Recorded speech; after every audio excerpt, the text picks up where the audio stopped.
Alright, welcome back, and of course beautiful music there from Mutindapo Nesa, muziki Nesa kabisa kutoka hapo Kitui. Tumeshukuru sana. Today is Monday, and so we're talking about sports as always, and I had said in the beginning, so that before, we are now joined by Waiga Mwaura in his new status hapo kwa form na kwanga name, sex, male, marital status. Raburu, when are you joining me? Soon. CBA to be announced. Nevertheless, good to see you. The director is asking when is soon. That's the question I'll wind up. We should ask him as well. When is soon as well? We are director here. Alright, we have a lot of questions today on the Robert Karanja cannot get away. Anyway, yes. This is the first edition of the new year. That's of course Power Breakfast Sports. And today we're talking about men's volleyball. We do have some guests here with us. And I can go ahead and just introduce them. We're joined by Mr. Paul Gitao. He is the head coach of the national men's volleyball team, a team that you don't hear about as much as the women's team, and we'll be asking him why. And of course also joined by a man familiar to most of you, Mr. David Lungaho. You knew him in his previous role coaching the women's team. He's now the technical director of volleyball in general in Kenya, I believe. Yes. Thank you, gentlemen, for joining us today. Thank you. Happy to be here too. Good. First question. I know there's a very important event happening in Brazzaville, the men's qualifiers for the Rio Olympic Games. The games are happening in August, but you gentlemen are here and you're not there. Yes. Why? Okay, thanks so much, Wahiga and Willis, for bringing us to the studio. We really have loved to be in Congo, but I think because of financial implications, the team did not travel. We had set up a team that has started training under Coach Gitao in November, and they will come training. And I think we had that assurance from the government that they'll have the support to take the team for the qualifiers in Congo. Unfortunately, we did not get the support, so we had to disband the team, and they went back home. So it's too bad for Kenya. We are not having a team in Congo. So it's not for the lack of skill or people willing to play the game or passion for the game. It is because there was no support from the there was no support. We did not have money because the team was in camp training, hoping to travel. But now when we heard that we are not going to get support, we had to send the players back home because it was during December and they had to enjoy their holidays. If they are not traveling, why should we keep them in camp? For someone who's been covering sports for a few years, it has been the perennial cry of sports teams.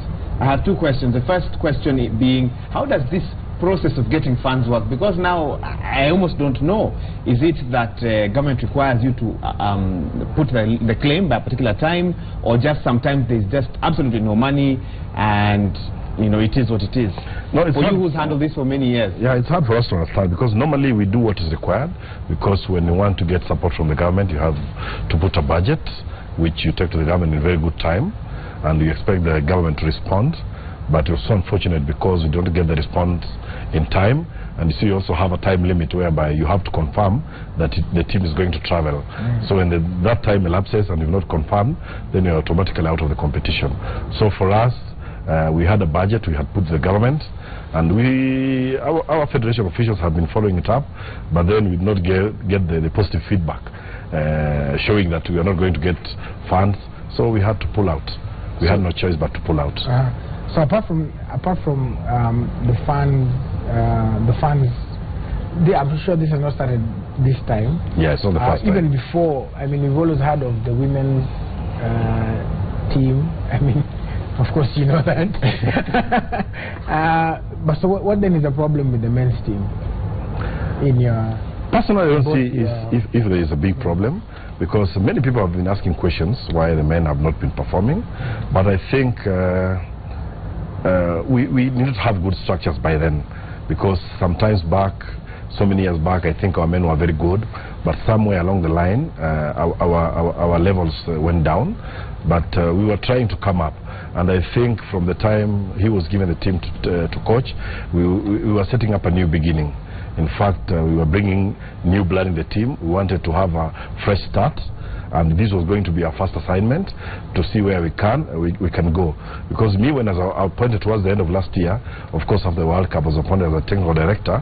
One of my big jobs is to see volleyball development in the country, and one area that I was really going to major on is men, because I think ladies are already there and we have to do something about the men. So basically I think we are going to give men a fresh start if we have the support that we require. I think to add on what David is saying, I believe this way. Big journey starts with a step. Where the girls are today, they started like the where men are. But so many things have been worked on towards their success and the level of their game in Africa. For men, not that we don't have the men to play volleyball, not that they don't have the requirement. They have the requirement, they have the capability to do it. But all what is lacking now is something like just which has happened, that lack of entering many competitions. Okay. Because of lack of funds. Because of lack of funds. Not lack of qualifications. Not lack of qualifications. That is what I know. And as he have put it, it is, we have men, and we have men who can do it, but lack of support, lack of the support from our Department of Sports. That is the one which is putting our men's team where they are today. Here's the irony of the situation, gentlemen. We have two national teams. Let's begin with the national men's football team. Last year, remember the trip to Cape Verde? Yes. Remember the challenge at the airport a whole day? You remember the uproar from the public? Social media went crazy, got even to the highest office in the land, and by evening they left. Yes. Then you have the national men's volleyball team, not too far off, also trained in Kasarani as well. But no uproar, no complaints. Just like that, they miss out on Rio. Who knows? Maybe they would have qualified. Isn't it? How does it strike you as volleyball officials when other teams get so much hype, so much noise is made about them, but for you, it's almost as if you have to beg, like, please, let's give these boys a chance. I think the Kenya Volleyball Federation, how we handle our things, how we do our things. In the beginning, when the team started training, there was promise that we are going to do ABCD, and that is why the team started training. We were promised funds by the ministry that we are going to do ABCD, only to fail at the 11th hour. When you are told ABCD is not happening and you don't have anywhere else to go, that is the reason why Kenya Volleyball Federations did not take up to the street to tell the people that we are like this, we are like this, we are like this. No, we just keep quiet and try to restart again, because I think that for us, Kenya Volleyball Federation, the biggest sponsor is the government. They are the ones who can ultimately help the team get where it needs to go to. Yes. The other one is the National Olympic Committee, the NOC. They knew very well that these games are going to happen. For us to take part in the Olympics, we have to go for the qualifying tournament, of which, for us, we thought they have the funds. Are there any penalties for missing out on qualifiers? You are expected to be in Brazzaville, you're not. Penalties are there. I think there is a fine that we have to get as a Kenyan team. Wow. But I think this is something that can be handled. But to answer your question, I think this is a question of a father having so many babies, but taking care of them differently. Who is the father here? The father here is the government. The government. No, you have to be clear. That's what we are saying, because just recently when we had that issue with our national football team, Harambee Stars, I think that kind of reaction, if the government can react to all the national teams that way, then we could be heading somewhere, because we are the children. The government is our father. We need that support from the government, because I think the federation has done its part, because the biggest task they have is to assemble a team and prepare a team, which they do very well. But like Kenya Volleyball Federation is not a financial profit-making institution whereby they make money. They don't have money. They are a broke federation. We depend on the little amounts that is gathered from hosting tournaments and the National League, which is quite not enough. So when we have the government coming to support us, it is going to be very easy for us. For the women's team, last year they attracted a sponsor, so we don't have issues with the women's team. At least National Oil is there. But for the men, I think we purely depend on support from the government. So then what is happening? Because then for you to attract a sponsor, they should, well, of course there's that element of we believe in the team. There's that element, but there's also the element of, okay, this team is now performing, so let us now get behind this team. And what then is the federation doing? At least, I mean, because for those people, I don't know, in my view, I don't know what you're going to do, because if people practice and then they are told to go home, what brings them back? I think what we are supposed to do now, it is one, we have to change our mentality, that we should not be associated with the champions. Let's go back and build. What we are lacking here is people to board on when you are structuring, when you are building the team. They come when you've built the team when already. They come at the end. They want to come when you have the product already. Yes. The product is in the market. Here we are having a problem, because our men's team, they need help from where they are.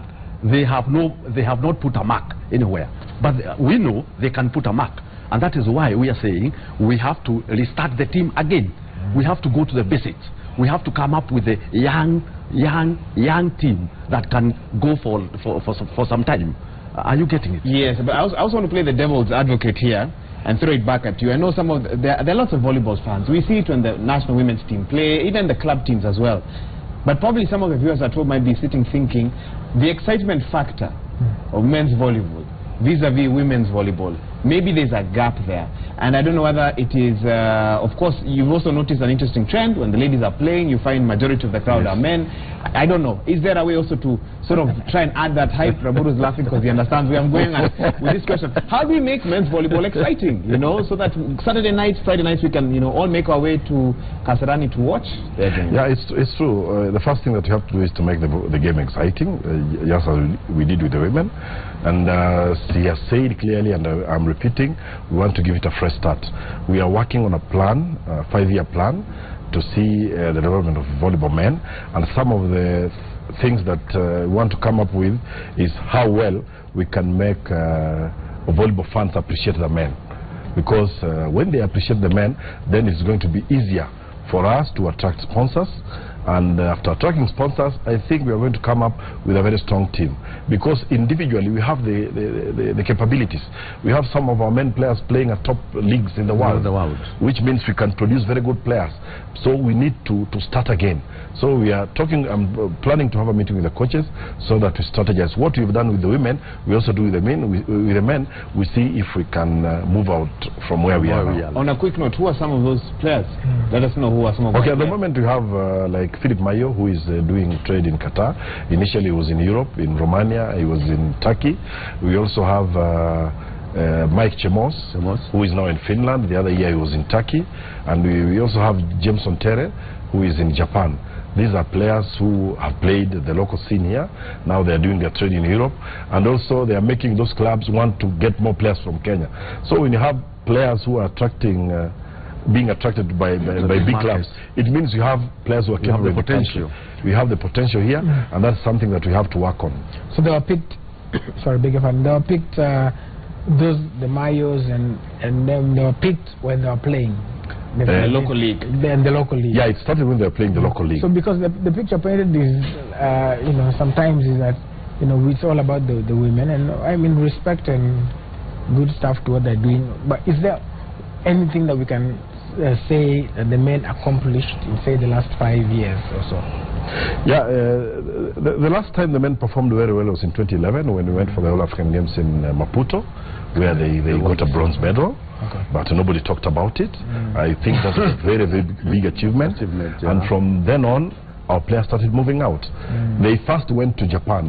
Mayo and another one was called Sila Makiso, who has now returned to Kenya. They went to Japan, and from there they attracted the scouts in Japan, who pushed in Chemos and Ontere to Japan. From there, they've been moving all over. This year they're in this country, they are going to the other country the following year.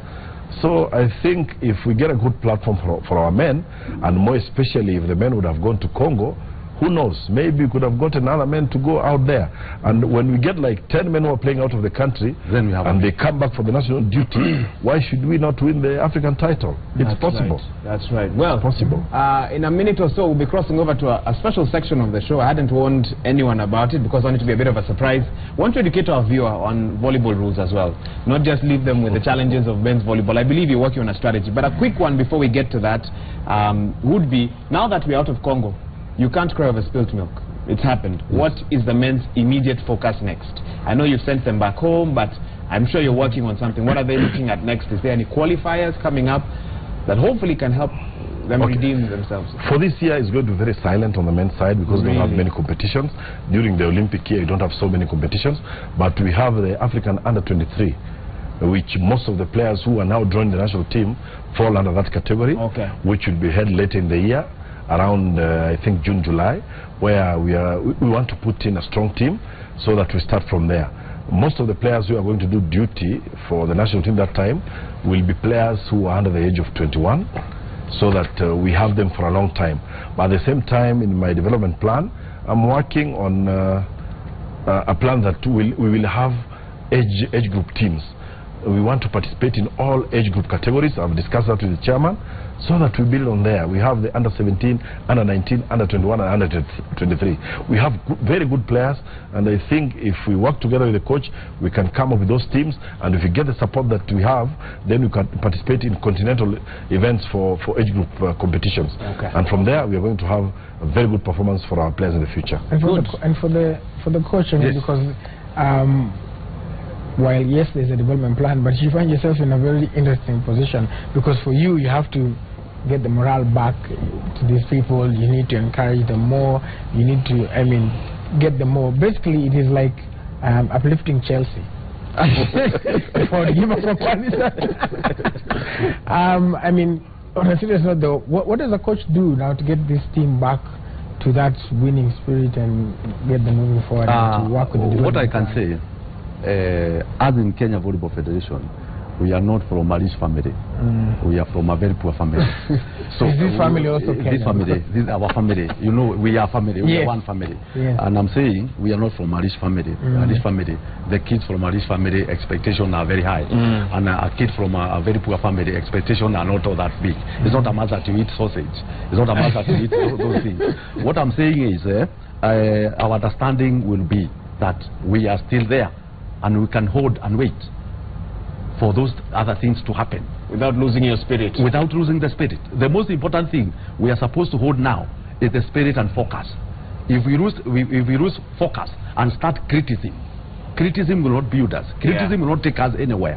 So us is to hold, wait for those things which are coming to happen, get the sponsor, get the money, and then start doing our own things from there. That's a Monday inspiration for Frida Bura. I hope you took notes on that. I think time now to take a look at some volleyball jargon. I'm going to pose some questions to our guests. They are volleyball experts in Kenya. Let's see whether I can take them back to school. Bwana Director, if we can have some of those questions coming up. Let me see if I can get closer just to be able to tell you what we're looking at. So my first question to Bwana Lingaho, Bwana Gitau is, can the ball touch the net on a serve? Yes, or no? Yes. Okay, that's true, that's correct. Move on to the next one. When the hitter hits a hard ball straight down on the opponent's side of the net and no one touches it, is it called a kill? Yes or no? It's a kill, yes. It's a kill. That's correct as well. So far, so good. That's 2 out of 2. Let's take a look at the next question. Hope Raburu, feel free to answer some of these questions. Oh, yes. As well. Now, another question here. There are 2 different ways to score a volleyball game. Is that true or false? Pardon, repeat the question. There are 2 different ways to score a volleyball game. Is that true or false? True. That is true. That's right. All right. So what country was the first to win 3 consecutive gold medals in women's volleyball? Is it Russia, Cuba, Japan, or the United States? To win what? Olympic? What? To win the 3 consecutive gold medals in women's volleyball. Which country? Olympics or Olympics? No, okay, we leave it open. That one did not have an option. Okay. Yes. You can take an intelligent guess. You have Russia, Cuba, Japan, and USA. USA. Cuba. You take Cuba. Okay, that one will confirm in just a minute. Move on now to other questions that we have. Just, of course, educating our viewer at home. In what year was beach volleyball introduced in the Olympics? 1996. 96, yes. And where? Atlanta. Well, that is not correct. It actually says 1992 Barcelona. Nope. You disagree with that? Yes. Okay, we'll take that up after. How many timeouts is a team allowed during a game? This is controversial. I also had a challenge. How many timeouts? In a game, you are 2 where you can request for. Yes, and you have another 2 technical, which you are given. Yes. So in total? There are 4. Yeah. Okay, so that's option 3, 4, or 6. That's right. But I know the rules vary depending on which competition. Which competition you are in. Raburu, take us over for in what year was the indoor game introduced in the Olympics? 1964. Where? Tokyo, Japan. Okay, That's yeah, right. that's right. 1964, Tokyo, Japan. We are correct on that. Move on now. Carry on. To the next question is volleyball was not the sport's original name. What was the original name? Mintonet. Mintonet, all right. Zaburi, did you know that? That one I did not know. So you're playing but Mintonet. I have the benefit of the answers. So it is Mintonet. Do you have Mintonet there? Yeah, Mintonet, it's there. yes. It's one of the options. So you are correct. This one is a bit difficult. You are playing a game and the official has held up both hands high above the head. What rule violation has happened? Ball out. We are confirming that now.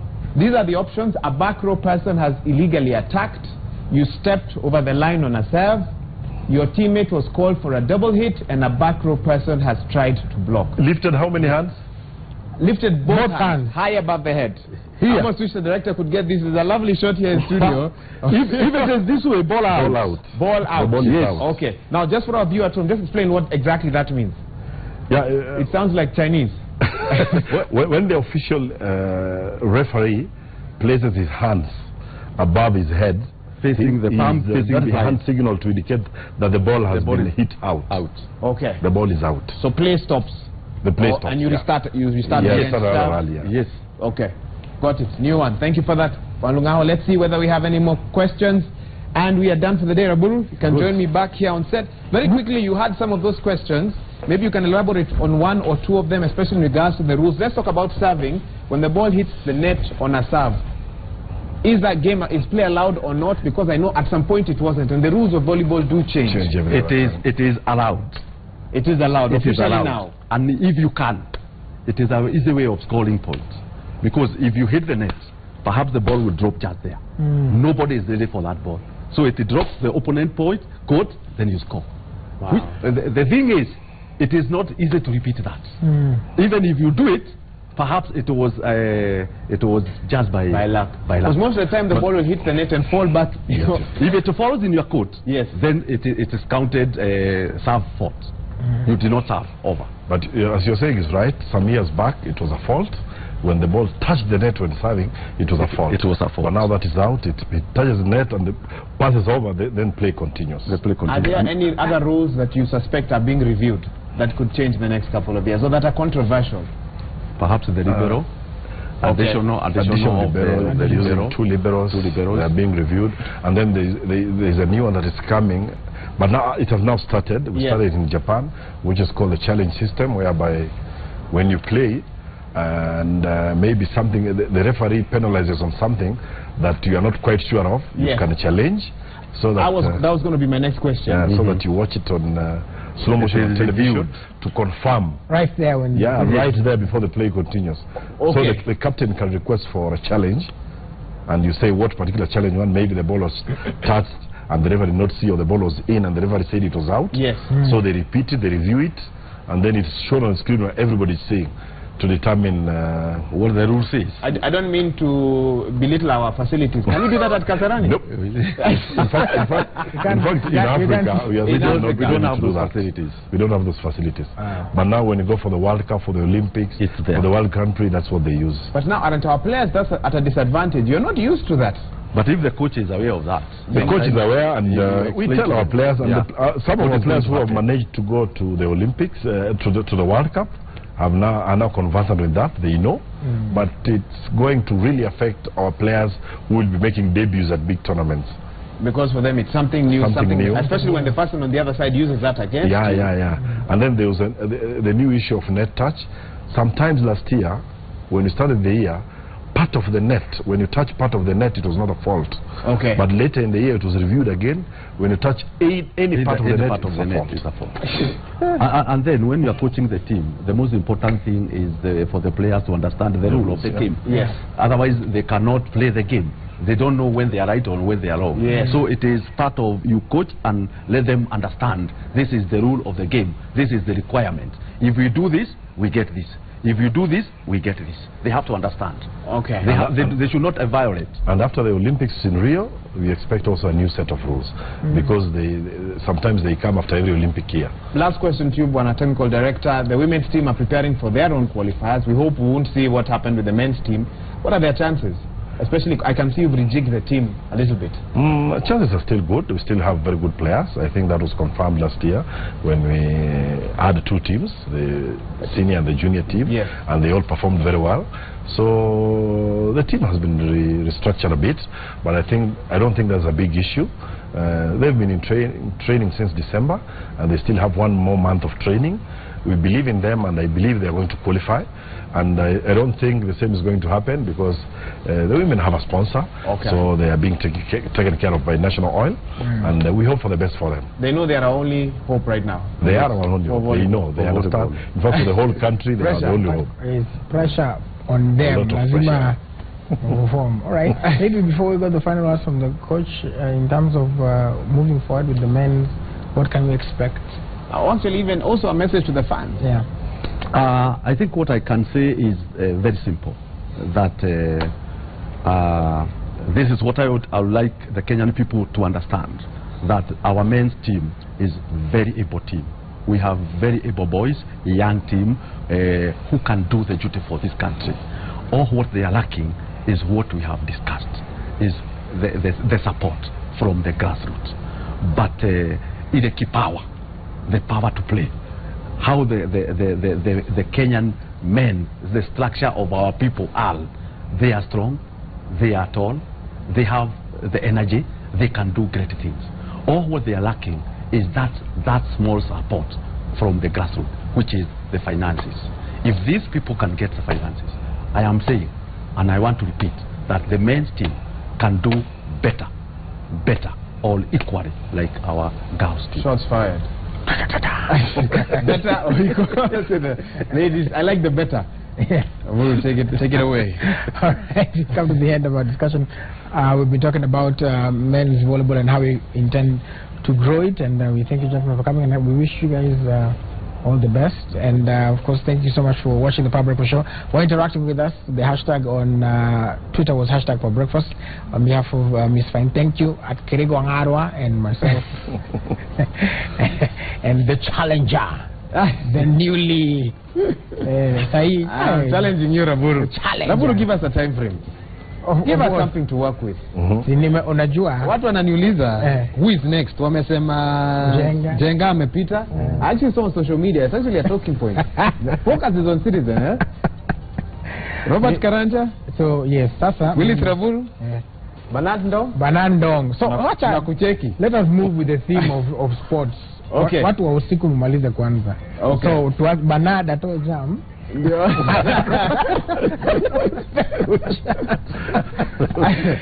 you guys so much for watching. Remember to tune in later on tonight. The Monday special is on, so keep it at Citizen TV Kenya. Will be giving you details of exactly what we'll be talking Monday about. Football. And also Monday football is back. The first one. What are we talking about today? We'll be talking about Kotbiro, very interesting tournament that happened yesterday. You know what it means?